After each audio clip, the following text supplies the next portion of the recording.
Olá, alunos, tudo bom? Eu fiz essa síntese da disciplina de ideologia para a gente poder ter aí uma revisão da matéria que já foi abordada até o momento, ok? A gente vai falar um pouquinho aí de ciclo hidrológico, balanço hídrico, bacia hidrográfica, precipitação e abstrações hidrológicas, ok? Pessoal aí que perdeu alguma aula ou que teve alguma dúvida com relação à disciplina, eu vou tentar trazer aí um pouquinho e relembrar alguns conceitos que a gente viu até o momento, ok? Vamos lá? Bom, pessoal, como foi falado, o planeta Terra, que na verdade poderia muito bem ser chamado de planeta Água, é, a grande dificuldade dessa quantidade de água que a gente tem é que a maioria ela não é utilizada, não pode ser utilizada aí pelo homem, né? Então vamos para o abastecimento, por exemplo. Então, grande parte dessa água, ou ela vai estar, ou ela é salgada, então a gente tem os processos de dessalinização, que ainda é um processo um pouco caro, existem alguns países que estão desenvolvendo técnicas para baratear esse custo. Grande parte aí dessa água que seria doce, elas estão nas calotas polares, ou seja, estão congeladas. Uma outra parte considerável está nos aquíferos e apenas aí 0,3% dessa água doce vai estar nos rios, que significa 0,007% de toda a água do planeta que está fácil aí para utilização. Lembrando que essa água, né, dessa porcentagem, grande parte dela está muito poluída. Então a gente tem a questão do saneamento básico, que não é o ideal, e a gente vai ter que ter um custo elevado para poder fazer esse tratamento, tá ok? Então o grande problema do nosso planeta é exatamente essa quantidade de água potável e também a questão aí do saneamento, além da gente pensar que grande parte dessa água, essa água ela não está distribuída de forma não está uniformemente distribuída, então existem locais que têm abundância de água e tem locais que realmente tem muita falta. Então essa é a grande dificuldade. Um exemplo seria a bacia do Amazonas, onde tem uma grande quantidade de água do planeta e outros locais com escassez, ok? Então é totalmente mal distribuído e a gente ainda tem a questão da poluição, tá bom? Então aí a escassez de água, vou deixar essa dúvida para vocês, realmente será que é uma escassez de água? Ou será que a gente que não está sabendo utilizar esse potencial? Bom, o Brasil é um país privilegiado com relação à água, então a gente tem muita água, só que a gente também tem muita falta de saneamento. Então a falta de saneamento é evidente, grande parte da nossa água não grande parte do nosso esgoto doméstico não é tratado e com isso a gente tem a contaminação.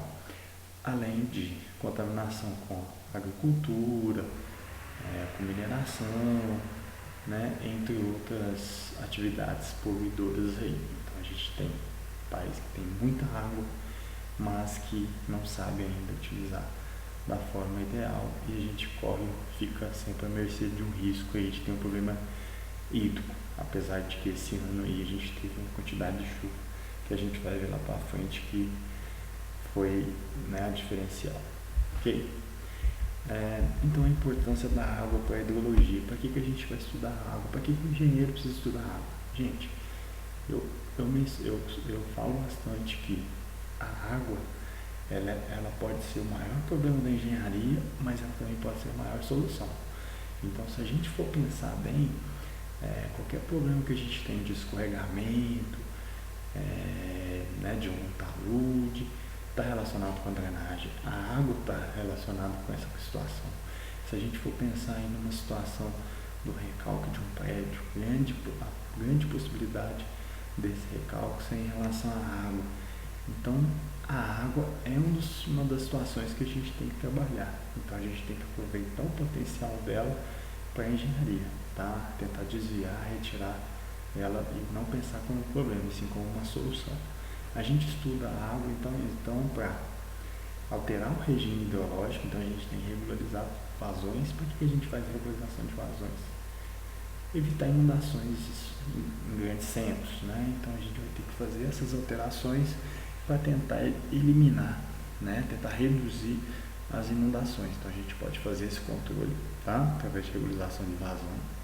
A gente pode fazer o desvio de escoamento, a transposição, que a gente já ouviu falar bastante e escuta, é a transposição do Rio São Francisco, tá? É uma obra de engenharia cara que está relacionado com o desvio de escoamento. A gente precisa da água para captação e distribuição, então a gente vai ter essa regularização da vazão, algumas represas, algumas formas para poder captar essa água e utilizar isso para o consumo, tá? Para o abastecimento. A gente precisa da água aí para poder afastar e diluir os esgotos, né? Então a gente vai utilizar a água nessa situação. E a gente tem a questão do manejo do solo também, a gente precisa da água para agricultura, para outras situações. Então a água na engenharia ela é de suma importância, e aí são apenas algumas opções que a gente tem aí com relação à água. Então a hidrologia, a gente precisa compreender como que está sendo essa quantidade de água, a gente tem que monitorar, a gente tem que analisar, modelar e gerir. Isso seria o conceito mais geral da palavra hidrologia, ok? Compreender, monitorar, analisar, modelar e gerir a nossa água, tá bom? O que os autores definem aí, né, uma definição mais padronizada, é que hidrologia é a ciência que trata a água na Terra, sua ocorrência, circulação e distribuição, suas propriedades físicas e químicas e sua reação com o meio ambiente, incluindo sua relação com as formas vivas, ok? Essa é a maior definição que a gente tem na literatura. Para que a gente trabalha, estuda a questão da água? Desde o Antigo Egito, tá? A questão da irrigação e drenagem. E um período que a gente tem que trabalhar bem é a questão a partir do século XIX, que a gente começa a ter as medições de vazão e precipitação. É apenas a partir do século XIX que a gente começou a contabilizar o quanto que chove. Então, por isso, quando a gente fala que a chuva é de 1000 anos, mas na verdade a gente só tem 100 e poucos anos de dados estatísticos. Então, a gente não tem um horizonte muito amplo com relação aos estudos de hidrologia, porque a questão de verificação de quantidade de chuva no Brasil, no nosso país, é apenas após o século XIX. Mas aí, com o advento do computador, obviamente que hoje a gente consegue fazer estudos estatísticos, modelagens ambientais e tentar chegar aí a modelos para poder verificar a situação de bacia hidrográfica com a quantidade de chuva que a gente libera no sistema, para poder entender um pouco como que seria a situação em um caso de uma chuva extrema em uma bacia, de acordo com os levantamentos, com a topografia, com todas as informações que eu tiver, ok? Aí são alguns exemplos, né? A gente tem a questão de gerenciamento de bacia hidrográfica, então a gente tem a drenagem urbana, a gente tem a produção de energia elétrica, a hidrocementologia, ocupação do solo. Então, todas essas questões a gente precisa conhecer bastante a questão da água, tá? A gente tem a qualidade das águas, então tem os estudos, tem a classificação para verificar qual que é a classe, qual que é a água que a gente pode utilizar. Tem todos os estudos químicos, né, pH e tudo mais, para poder verificar essa qualidade da água. A gente precisa dela para o abastecimento, então vai ter, em Nova Lima, por exemplo, tem um Bela Fama, que atende hoje grande parte da região metropolitana de BH.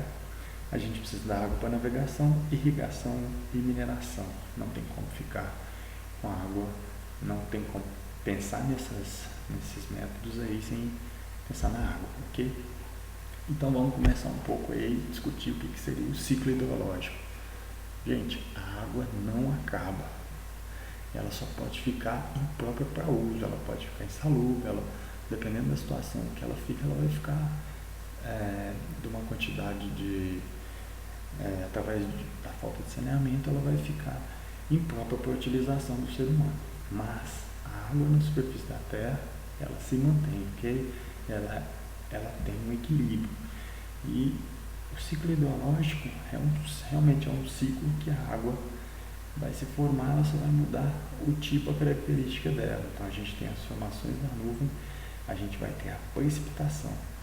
Quando está tendo a precipitação, a gente vai ter a situação em que parte dessa água ela vai voltar, tá? Ou para uma evaporação ou para uma evapotranspiração, tá? A gente vai ver mais para frente a diferença entre evapotranspiração e transpiração. Evaporação e evapotranspiração. A gente vai ter a questão do escoamento superficial, que é um dos maiores problemas aí que a gente pode pensar nas cidades. Então, pensou em enchente, está relacionado com escoamento superficial. Então, é um assunto bastante interessante aí para a gente poder ver mais para frente. Então, esse aí seria o ciclo hidrológico. Ele é uma situação em que a água pode, né, percorrer vários pontos aí através desse ciclo, tá bom? A gente tem um ciclo, então, fechado, recirculação de toda a água. Nos oceanos a gente vai ter mais evaporação do que precipitação, então lembrar, né, disso, como a gente tem uma superfície líquida, a evaporação vai ser maior, então a chuva ela vai acontecer na maioria das vezes nos continentes, ok? Do que nos oceanos. O ciclo hidrológico então ele é formado por esses itens aí. Vamos lá, ver se a gente vai falar um por um. A condensação. A condensação, pessoal, é realmente a formação da nuvem para a gente poder ter a chuva, tá? Quando a gente fala que a umidade chegou a 100%, é porque realmente o peso da nuvem, tá? Da água na nuvem foi superior e com isso começa a chover, ok? Então, quando a gente fala em condensação, é esse resfriamento e aí a gente está quase chegando na precipitação, que é o próximo nível. Já a precipitação realmente é a chuva, tá? Existem as gotas diferentes, tá? A gente vai ter de 0,5 a 3 milímetros de acordo com a chuva e a classificação disso. E a gente também pode ter a precipitação por granizo, neve, tá? Ou orvalho, que seriam outros tipos de formação de precipitação, tá? Então a precipitação é o nosso segundo item aí. A gente vai ter a questão da infiltração. A infiltração ela depende muito do tipo de solo, do tipo de uso e ocupação do solo também, tá? Então ela vai ser, essa água ela vai entrar no solo, lembrando que a gente tem a questão da saturação da água do solo também, tá? Então existe uma forma de calcular, então dependendo do tipo de solo ele vai absorver mais água, dependendo do tipo ele não vai absorver tanto, mas vai chegar no momento em que vai estar saturado, que não vai conseguir, mesmo sendo um solo bom de infiltração, ele vai chegar no momento de máximo, ele não vai conseguir coletar mais água, absorver água nenhuma, e essa água ela vai para o escoamento superficial, ok? Então a infiltração é essa situação onde que o solo vai conseguir absorver um pouco dessa água para evitar que toda a minha água vá para o escoamento superficial. A partir do momento que a gente vai pavimentando, vai permeabilizando o solo, a gente vai ter um problema de filtração e com isso a gente vai ter mais escoamento, ok? Aí são questões, vocês vão ver nas disciplinas de solos, por exemplo, a questão de como é a formação do solo. Então o solo ele tem uns números de vazios. Esses vazios eles são preenchidos normalmente por água ou ar. Então ele tem uma capacidade máxima que o solo vai conseguir ter de água ou ar. Então o ar ele vai ser substituído pela água dependendo da precipitação até chegar no nível máximo. Depois disso não entra mais água e essa água ela vai percorrer realmente pelo escoamento superficial, ok? A gente vai ter evaporação e evapotranspiração, tá bom? A diferença de uma para outra é que a evapotranspiração, pessoal, está relacionado à minha vegetação e a evaporação está relacionada às superfícies líquidas. Rios, oceanos, vai ter evaporação, a água vai evaporar. Já a evapotranspiração vai estar relacionada então a vegetação, toda a cobertura que tiver na superfície da Terra, ok? E por fim, a gente vai ter o escoamento superficial. Então, quando essa água ela consegue vencer esses outros processos, ela não vai filtrar, ou ela não vai evaporar, ela vai percorrer ali o meu escoamento, vai chegar normalmente nos rios, e nesses rios a tendência é que ele chegue em algum momento, por exemplo, no oceano. Então essa é meu ciclo hidrológico. Essa água do escoamento seria a resultante de todas as outras, de todos os outros conceitos que a gente definiu mais para trás, ok? Então o que sobra é o escoamento, e o escoamento vai formar os rios, e esses rios que a gente vai conseguir ter que trabalhar com obras de engenharia para poder conter cheias, para fazer barragens, etc. Ok? Quais são os impactos do ciclo hidrológico em relação à cobertura natural do solo? Então a gente pode ver, pessoal, que no primeiro caso aqui eu tenho mais vegetação. Então eu posso ter uma evapotranspiração de 40% e um escoamento superficial de apenas 10%. Isso levando em consideração 100% de chuva. Quando eu vou impermeabilizando o solo, eu mudo essa curva de uma maneira muito considerável. Eu tinha 40% de evapotranspiração, agora eu tenho 30%. Eu tinha 10% de escoamento superficial, agora eu estou com 55% de escoamento superficial. Então olha a quantidade, eu multipliquei praticamente, foi mais de 5 vezes, tá, o meu escoamento superficial. Por isso que normalmente as cheias são maiores a cada ano que passa. A gente tem um solo cada vez, cada dia, com os parcelamentos, com a impermeabilização do solo, a gente faz uma capa, e com essa capa a chuva, a precipitação não absorve, não infiltra e não evapora, e essa água vai toda para o leito, para o curso d'água, ou para o talveg, que seriam as canaletas. Então a tendência é que cada vez as partes mais baixas inundem e a cota de alagamento, de inundação, supere cada vez mais, ok? Então é uma situação bem definida que a gente está chegando nessa situação aqui. Impermeabilizar o solo para as cidades não é a solução, ok? Lembrando que se a gente for colocar galeria aqui de baixo para tentar segurar essa situação, a gente nunca vai ter um cálculo exato, porque quanto maior a minha impermeabilização, maior for o crescimento da minha cidade, maior vai ser o volume de água que vai chegar num certo ponto. Então a tendência é o que? Eu ficar aumentando a galeria todos os anos? Será que isso vai ser suficiente? Então, esconder os rios talvez não seja a melhor situação, talvez não seja a melhor resposta da engenharia. Com relação ao balanço hídrico, a gente tem aí esse modelo, era como se realmente fosse uma caixa d'água, e a gente sempre tem que trabalhar em cima dessa saída de vazão aqui, ok? Isso aqui era como se fosse uma bacia hidrográfica, a gente vai falar sobre bacia hidrográfica daqui a pouco. Então a quantidade de água que entra aqui, a gente precisa saber qual vai ser esse volume que vai sair nesse determinado ponto. Então a engenharia, a hidrologia vai trabalhar para tentar entender qual que é o volume de água que vai chegar nesse cara aqui, ok? Então a gente tem aí a equação do balanço hídrico. Então uma forma, tá, pessoal? A gente até pode aplicar ela nos exercícios que apareceu no teste. Então o meu escoamento superficial vai ser o que precipitou menos o que eu perdi. Quais são essas perdas? Infiltração, evapotranspiração, tá? Então eu quero saber qual foi o volume que chegou naquele determinado ponto, é o que choveu, tá? Menos as perdas, a quantidade de água que foi, que teve uma abstração, que elas foram retidas antes do processo para chegar no meu tal do eixo tórico. Vou falar mais para frente o que seria o eixo tórico para facilitar. Então, bacia hidrográfica é isso aqui, pessoal.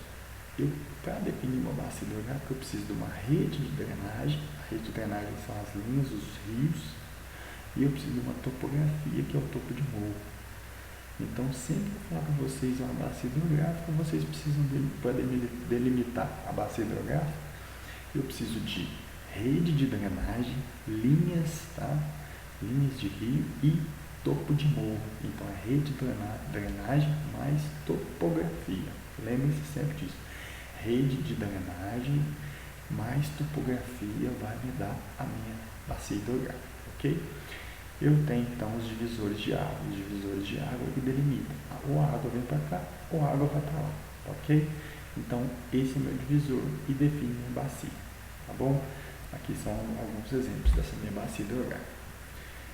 Então a bacia vai ser formada, né, vai ter essa cara, onde eu tenho um topo de morro, onde normalmente eu tenho um rio, uma cala, uma canaleta em algum ponto, e toda a minha água ela vai ser direcionada para o rio para depois sair num ponto específico, que eu tinha falado aqui, que é o eixo tório. O eixo tório, pessoal, é onde que vai a minha água da minha bacia, ok? Seria a minha válvula de escape de toda essa região aqui, tá bom? Aqui seria uma vista, né, do que seria o divisor topográfico. Então a água caiu, ou ela vem para cá, ou ela vem para lá, dá para lá, ok? Outro exemplo, tá, de bacia hidrográfica. Então a gente tem a bacia do rio A e a bacia do rio B, tá, para exemplificar, paralelos aqui no caso desse exemplo. A gente tem aí, né, de acordo com o IGA, algumas bacias hidrográficas no estado. Então a gente está falando de bacia considerável. Então a gente está falando de bacia do Rio São Francisco. A bacia do Rio São Francisco, que pega Belo Horizonte, para vocês terem uma ideia, ela é formada pelo Rio do Onça, pelo Rio das Velhas, tá? Entre outros rios aí que a gente conhece. Todos os rios que, né, que chegam em Belo Horizonte estão relacionados ao Arrudas, né, principalmente. Eles vão alimentar a bacia do Rio São Francisco. Então são vários rios que vão alimentar a bacia do Rio São Francisco como um todo, e lá na frente, passando outros estados, essa bacia, essa água vai para o oceano, ok? Então a gente tem essa subdivisão aí de bacias a nível estadual. Aí a gente consegue reduzir as bacias, né, fazendo subbacias, micro, macro bacias, de acordo com as áreas de trabalho. Então vocês podem verificar aí que a gente vai subdividindo essas bacias, tá? Né, a gente tá aí outro exemplo das subdivisões. Então uma noção para que a gente tem que estudar a bacia. A gente vai fazer um projeto de drenagem, ou vai fazer um projeto de loteamento. A gente precisa conhecer a bacia toda para saber qual que é o volume de chuva esperado para aquela região. Então eu trabalho por bacia para poder verificar qual que é o volume que vai chegar num certo ponto, e esse volume, certo ponto, que vai fazer minha rede de drenagem. Eu quero fazer um loteamento, eu sei quanto que vai ser a quantidade de água máxima que vai chegar naquele loteamento, e com isso eu consigo fazer todos os projetos, obras de engenharia, tá bom? Depois que eu verifique o que seria bacia hidrográfica, eu vou entender o que seria hidrograma. Hidrograma, pessoal, está relacionado com a minha precipitação efetiva. É realmente a precipitação efetiva o que realmente vai chegar no estuário, tá? Então, quando eu falo precipitação efetiva, eu vou ter as perdas, tá? Através de filtração, evapotranspiração, mas eu vou ter a precipitação efetiva. Então essa água que realmente que caiu na superfície e foi escoando até chegar no ponto, ok? E essa água ela vai para os vales concentram esse escoamento em córregos, riachos e ribeirões, tá? E formam o rio principal. Quando eu estudo uma bacia hidrográfica, eu preciso entender qual que é a resposta da minha bacia, tá?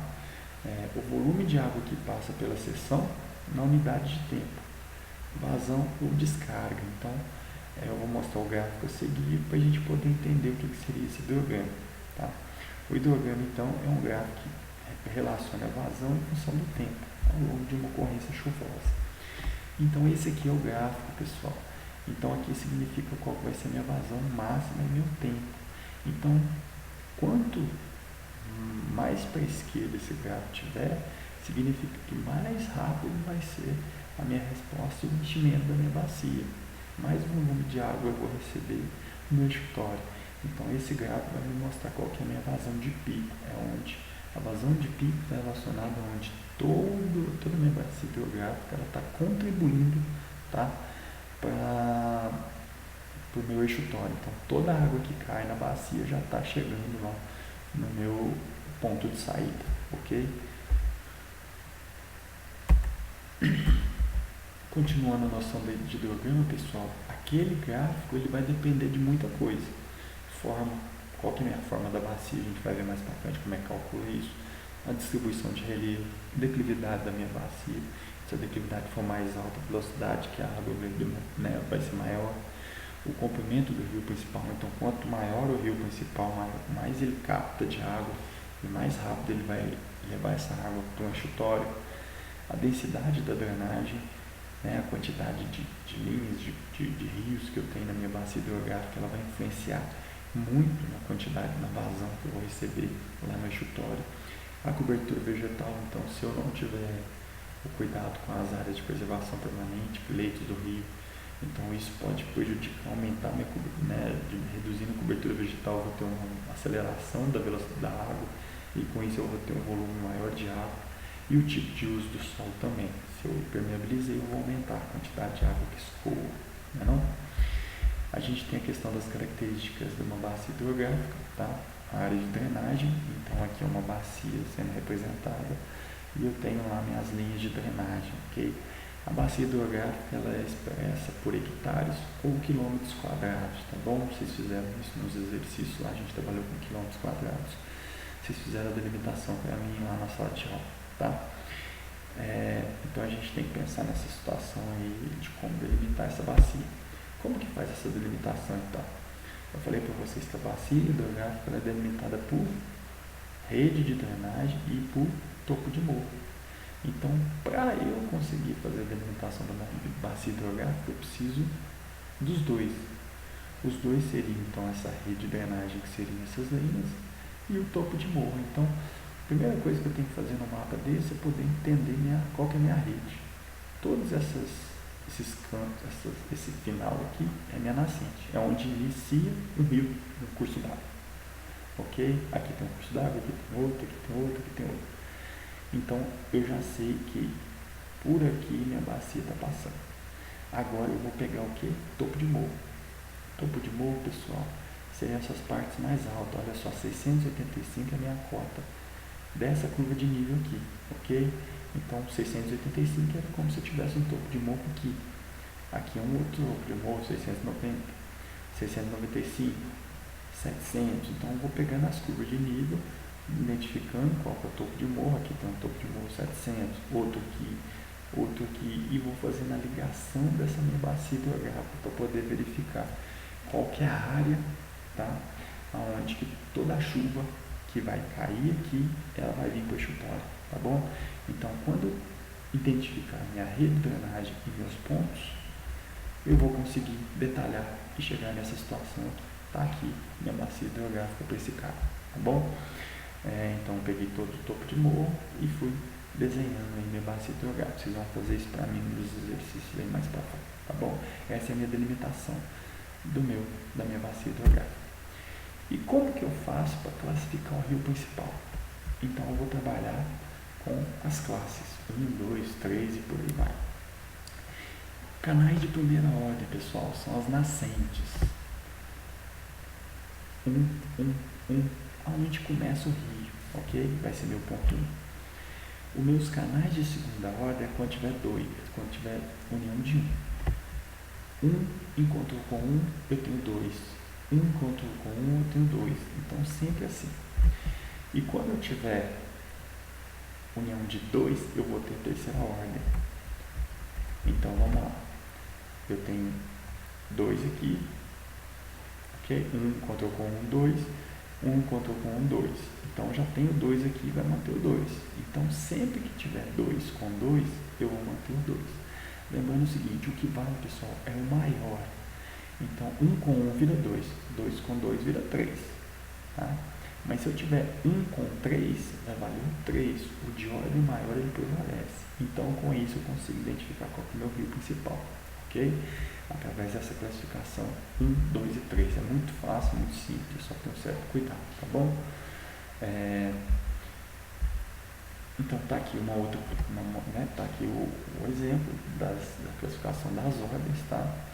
E com isso eu consigo identificar qual que é o meu rio principal, qual que tem um peso maior, que é a minha bacia hidrográfica. Quanto mais ele chega nesse número aqui, por exemplo, maior o volume que ele está recebendo, porque ele já está recebendo água de outros rios menores, tá bom? Aí a gente vai ter, né, como calcular uma forma da minha bacia. Então a gente tem dois métodos para poder calcular essa forma. A gente tem o coeficiente de forma e a gente vai ter o coeficiente de compacidade. Só tomar cuidado aqui, a entrada de dados é muito simples, a área a gente calcula, né, da nossa bacia. O comprimento do rio principal também a gente faz através da fórmula da classificação, até através da classificação a gente vai ver qual que é o número maior e consegue definir qual que é o nosso rio principal. E na hora a gente vai poder verificar qual que é a bacia, se a bacia é arredondada ou alongada. Tomar certo cuidado para não misturar. Isso aqui é dessa forma e isso aqui é dessa forma, ok?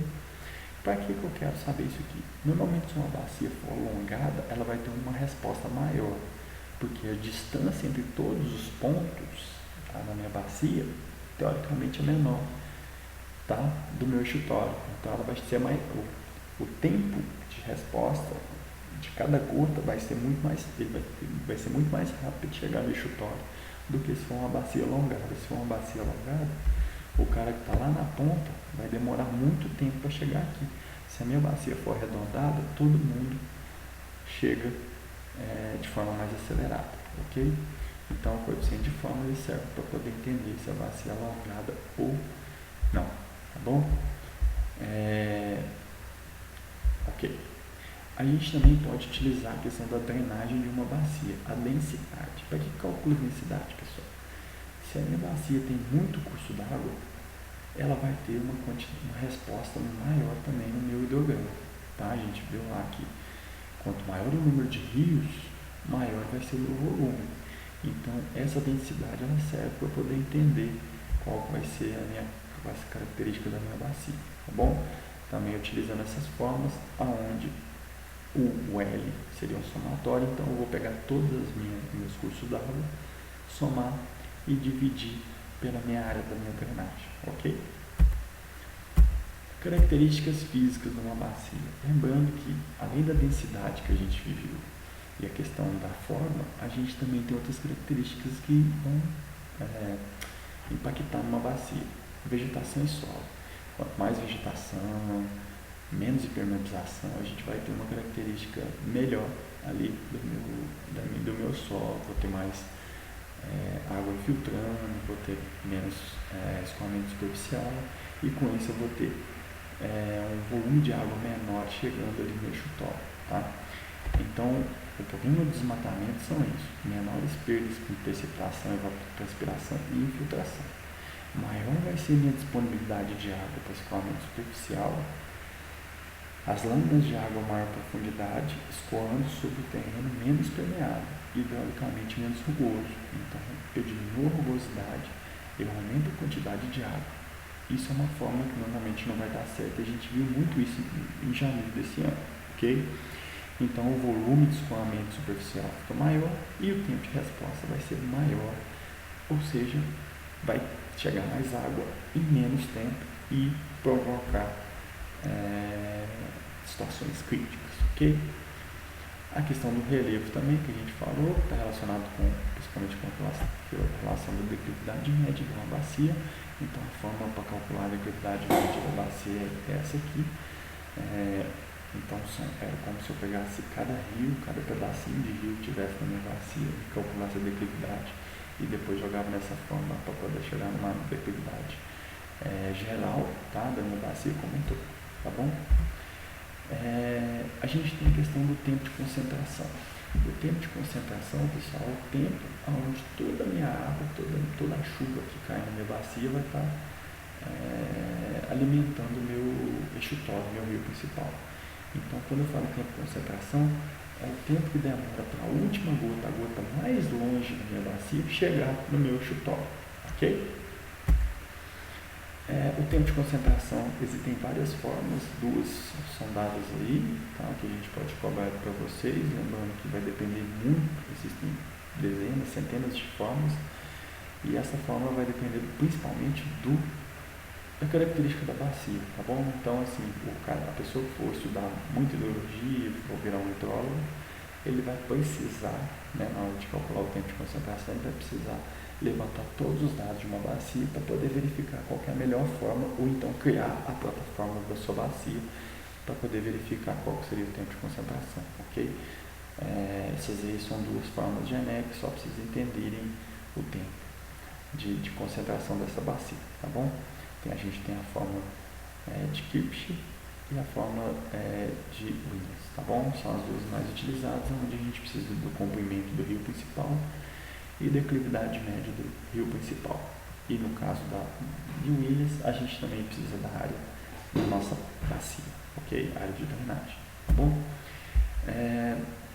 Aí vamos falar um pouquinho sobre precipitação.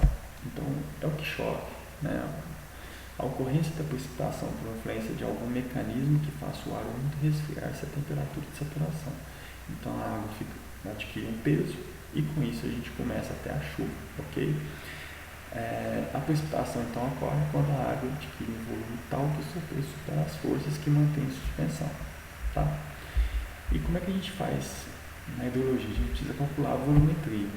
A pluviometria, pessoal, ela é então uma relação entre o que chove, tá? Formas mais, né, os conceitos principais que a gente precisa saber na pluviometria é o P, que é o quanto choveu. A gente vai trabalhar sempre normalmente em milímetros, então quando vocês escutam choveu 20 milímetros, significa que a gente teve 20 milímetros de altura de chuva, ok? Isso em qualquer área, tá bom?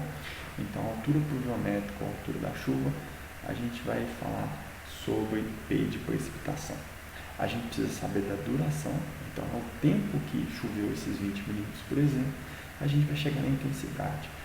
A maior parte dos nossos problemas de inundação está relacionada com essa intensidade, porque se chover muito, mas bem devagar, num tempo longo, a gente não vai ter problema de drenagem.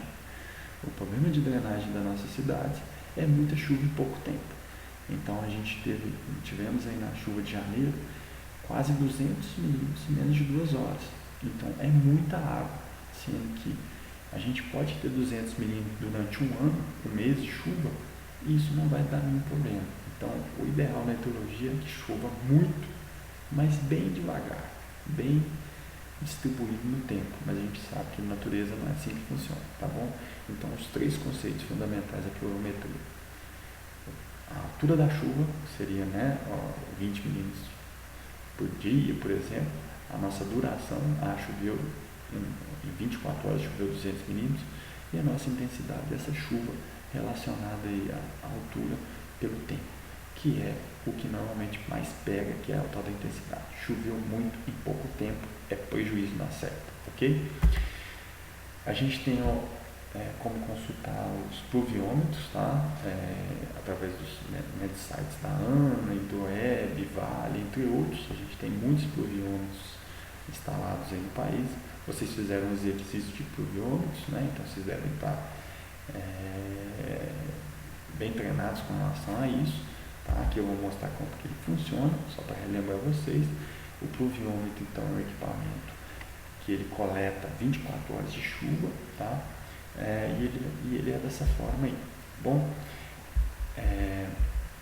tá aí o exemplo dele. Então esse objeto aqui, e a captação normalmente é 24 horas. Então é uma planilha que eu vou preencher a cada 24 horas, ó. Então os nossos dados são mais ou menos um pouco mais de 100 anos. Eles são dados diários. Então a gente tem a quantidade de chuva de 100 anos a cada dia, ok? A gente consegue então ter uma média, ter um estudo, qual ano que foi mais chuvoso, qual ano que foi menos chuvoso, qual foi a média geral e tudo mais. Através disso que a gente faz estatística para previsão de chuvas, ok? Tá aí outro exemplo de pluviômetro. E a gente tem os pluviógrafos. A vantagem do pluviógrafo, pessoal, é que ele dá a intensidade da chuva. O pluviômetro só me fala 24 horas de chuva, o pluviógrafo não, ele vai me definir quanto que choveu em quanto tempo, ok? Então é uma vantagem do pluviógrafo, ele funciona como O mecânico ele tem tipo uma balança, ele vai enchendo e esvaziando. Então com isso ele vai preenchendo lá o gráfico, tá bom? A gente vai ver o gráfico mais para frente aí. Então ele funciona dessa forma que ele vai enchendo e vai representando isso no gráfico, tá bom? Aqui é um exemplo do pluviógrafo. E aqui é um exemplo de uma medição de um pluviógrafo. Como que eu faço para trabalhar com esse cara aqui, pessoal? O pluviógrafo, ele só vai medir até 10 milímetros de chuva. Então, não significa que parou de chover não, tá, pessoal? Significa que ele só leu até 10 e continua chovendo. Olha só. Essa aqui é a minha linha de chuva. Então, olha só. Se eu pegar aqui, ó, até 10 horas da manhã, um pouquinho antes, até umas 9h30, não tinha chuva, ok? A chuva começou por volta de 9h30, 9 até 10. E ela foi mais fraca até meio-dia. No caso aqui até 11h30. Chegou meio-dia, ela começou a ter uma intensidade maior, tá vendo? Olha só como a chuva agora ela está mais rápida. Então significa que a intensidade dessa chuva aqui, ó, onde eu estou tendo uma curva mais acelerada, significa que eu estou tendo uma chuva com intensidade maior, está chovendo mais por um tempo menor, ok? Então, choveu, aqui não significa que parou de chover, pelo contrário, significa que ele encheu, ele só veio até o 10 e a chuva continuou, ok? Então, se eu pedir para vocês quanto que choveu desse horário até esse, eu vou somando os picos, eu tenho que levar em consideração esse pico de chuva. Aqui choveu 10 milímetros, ele esvaziou, porque ele é uma balança, e ele continuou fazendo a leitura, 11 milímetros, 12 milímetros, até chegar no 20 de novo, esvaziou de novo. Aqui a gente não teve chuva, ok? Um período que a gente não teve chuva. E quando ele está na horizontal, é sinal de que não está chovendo, e depois ele começou a chover novamente, ok? Ele vai gerando esse gráfico todo aqui. Então, aqui está o exemplo, né, de como que é feita essa, né, de quais são a precipitação de acordo com o horário, vocês dão uma conferida lá. Mas se eu chegar para vocês e perguntar qual que é a quantidade de chuva que teve no dia, por exemplo, vocês vão pegar a quantidade de pico que eu tiver aqui, 10, 20, 30, 40, e faz a leitura desse aqui, que seria o 8, ok? Então 10, 20, 30, 48, ok? Milímetros no dia. Ou, se eu quiser fazer um intervalo de chuva, eu vou pegar um horário, por exemplo, de 12 horas. 12 horas estava no 2, tá?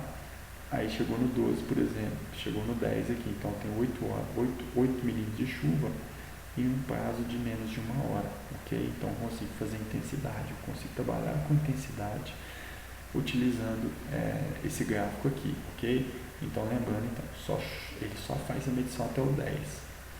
Por isso que ele cai, mas não significa que a chuva parou. A chuva continuou, chegou no 20 e a chuva só vai parar aqui. Então a gente teve uma intensidade de chuva daqui até aqui, aonde nesse horário aqui a gente teve uma intensidade maior da chuva, ok? Tá aí a continuação do exemplo, tá aqui o rolo de papel, como o mecânico funciona, e tá aqui um exemplo na prática, ok? Tá vendo? Aqui não tinha chuva, e aqui foi a quantidade de chuva que teve num determinado horário. Então, é um exemplo de uma chuva considerável aí. Significa que ele media 10, esvaziava, e ia de forma bem intensa. Significa que choveu muito em pouco período de tempo, ok? E a gente tem também os radares meteorológicos, que eles vão trabalhar com a questão aí de medir a intensidade variável da precipitação ao longo de uma determinada área, que aí vai trabalhar com infravermelho próximo, ele vai trabalhar com comprimentos de onda não visíveis, ok? É uma forma de identificar as nuvens e a fonte, massa de ar quente, massa de ar frio, para poder tentar ter uma ideia de quanto vai chover e onde vai chover, ok? Alguns exemplos de radares, tá, que a gente tem aí espalhado, tá?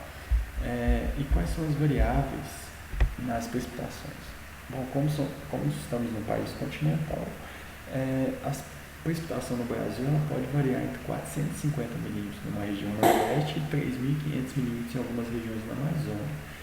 Então, no sudeste, por exemplo, a gente pode chegar até 2.000 milímetros, de chuva ao longo da orla litorânea. Então depende muito da região, tá? A quantidade de precipitação anual que a gente tem de chuva, tá?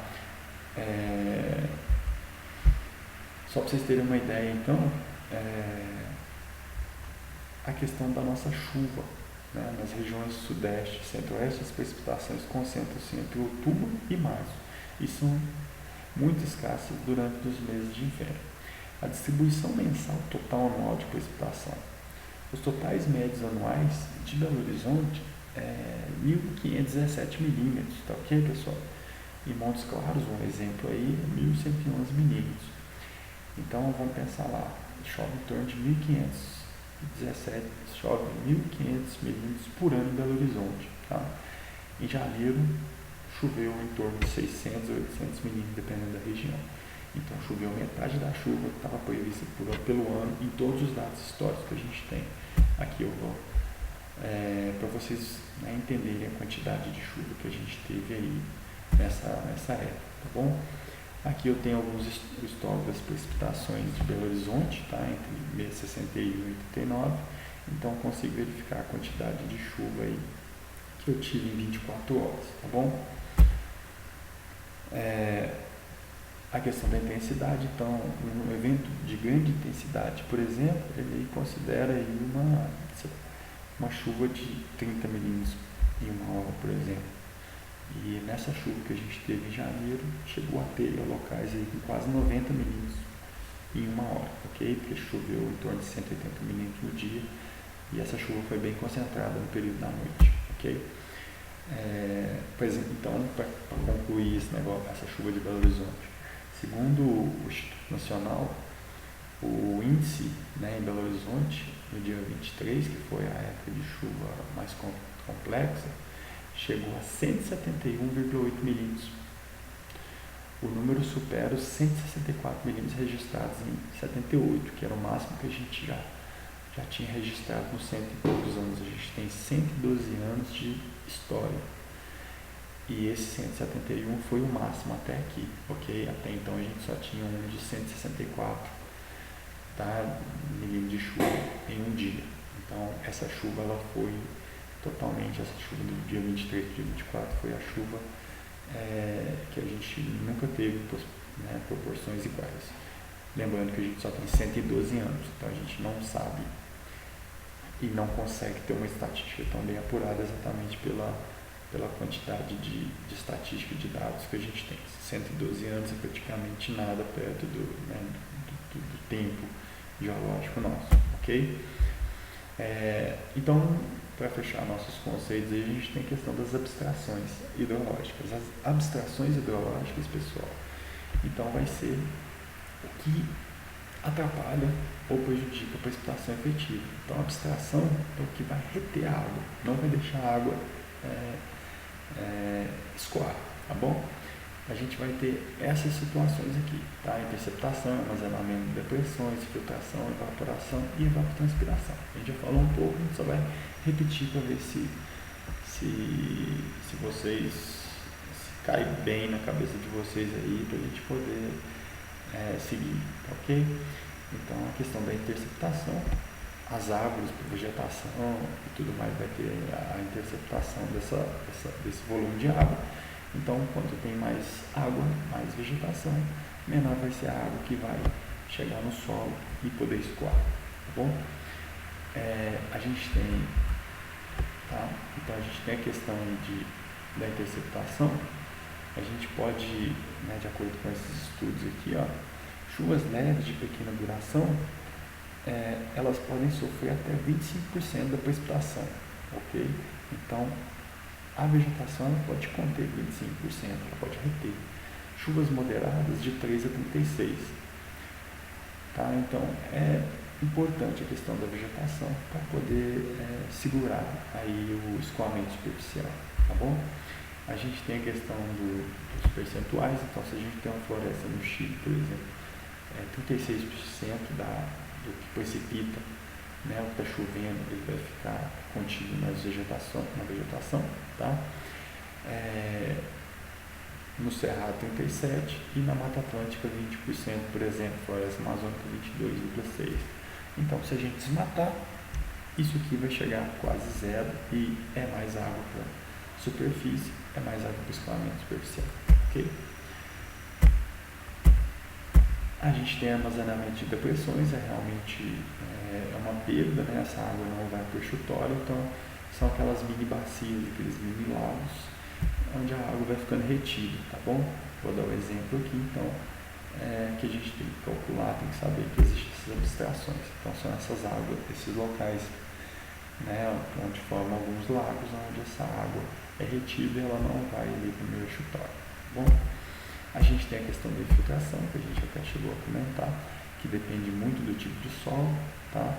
A gente vai passar um material sobre o solo para vocês também, para vocês poderem dar uma lida, vocês vão ter uma disciplina de solos específicos, vocês poderem verificar, né, a questão da água nesses solos, tá? O solo arenoso seria o solo que vai poder ter uma infiltração melhor, ok? Vai depender muito do tipo de solo.